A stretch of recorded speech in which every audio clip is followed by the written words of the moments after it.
1960s, Japan enjoyed rapid economic growth, quickly leaving post-war poverty behind. Televisions, refrigerators, washing machines, and cars, all once symbols of luxury, became commonplace, and people came to live convenient and comfortable lives. In no time at all, Japan had become a society of mass production and mass consumption. In keeping with this material abundance, the cities experienced an abundance of garbage as well.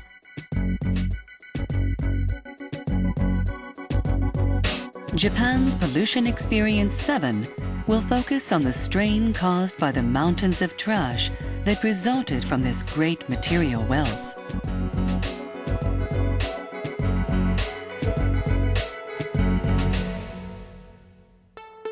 In the narrow confines of the country of Japan, garbage was used for landfill offshore and buried in the mountains as well.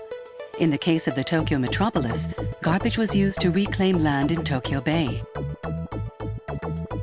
The first landfill site was named Dream Island, and as the quantity of waste rapidly increased, other islands appeared here and there in Tokyo Bay. Some of the garbage was burned, but as treatment facilities were unable to keep pace, most of it was just buried. More than 5,000 garbage trucks brought trash here daily, and those living nearby were plagued by the terrible smell and swarms of flies. Professor Hiroshi Takatsuki, who has studied Japanese waste since the 1960s, has observed a change in the materials being disposed of. Rapid economic development brought with it a definite growth in the number of disposable products. There was a distinct increase in packaging materials, empty cans from canned food and drinks, and disposable plastic containers. These became more conspicuous around the time I began doing my research. In an effort to make life more convenient, we adopted a culture of disposability, and because more and more products were being made and consumed, the economy grew, and the trash grew as well. In keeping with the garbage law enacted in 1954, the local governments in Japan's cities, towns, and villages were made responsible for the disposal of their own garbage. Their biggest headache was plastic. It did not decay, it took up a lot of space, and it damaged furnaces when it was burned. Municipalities with the financial means to do so either burned their waste in large incinerators or pulverized it before burying it. But the burning of plastics produced deadly dioxins. By the 1970s, some municipalities had begun to require residents to sort their garbage. In Numazu City in Shizuoka Prefecture, bottles, cans, and newspapers that had previously been disposed of altogether were separated out and recycled, resulting in a reduction of the overall quantity of waste. Old paper was used to make recycled paper, and cans were recycled for their aluminum or steel. Gradually, and with mixed results, other cities attempted similar systems as well. Nagoya, one of Japan's largest cities, relied entirely on large machinery and growing landfills to handle its garbage. Trash was not sorted. Rather, it was collected all together, then pulverized or burned in an effort to keep up with the rapid increase in quantity. Some residents questioned this practice. The city of Nagoya didn't have a system for the collection of recyclable materials.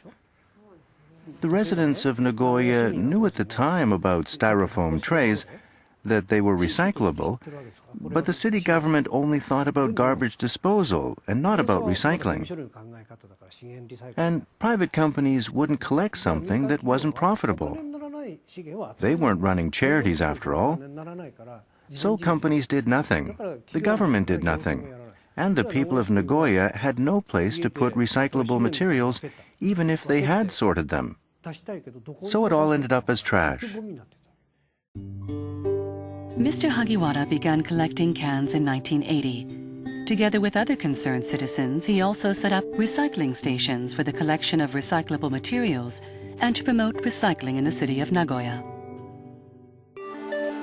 In 1991, Japan enacted a recycling law, but because it was poorly enforced, the city of Nagoya did not actively implement the separation and collection of recyclable materials. The city's policy with regard to garbage was to expand the area of its landfills. While the Fujimai tidelands were Nagoya's only remaining natural tidal area, the city had decided that this would be the location of the next dump. The spring, April and May, is a migratory time, and the snipe and plover come from Australia and New Zealand, or from Asia, and stop over here to feed.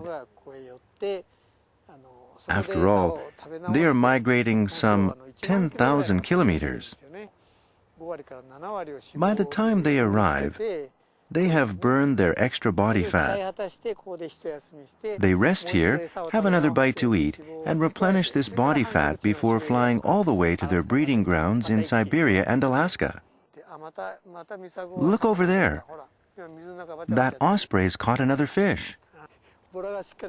You can see the fish dangling there. And here comes a cormorant. He's trying to steal the fish. How's he going to do that? Mr. Tsuji has long visited the Fujimai tidelands to birdwatch.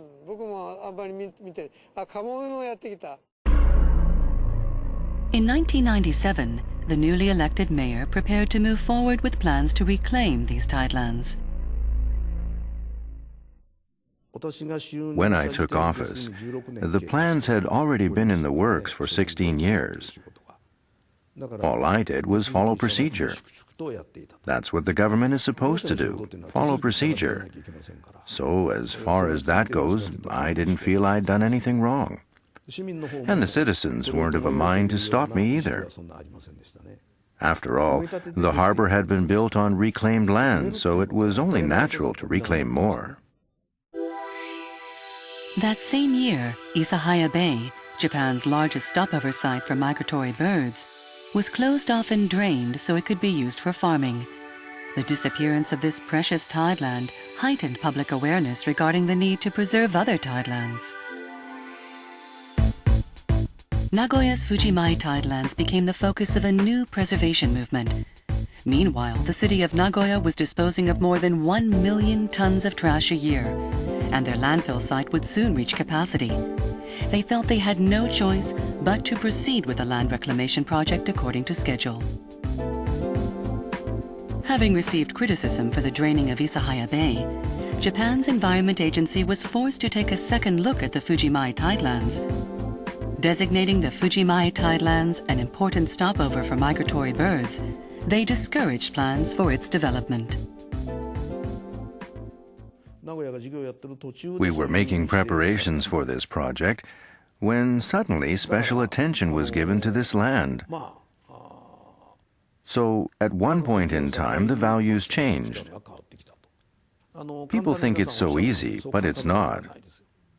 To me, the people who are pushing for the preservation of nature seem so irresponsible. If we could no longer bury our waste, I knew that all kinds of problems would occur, and I really suffered.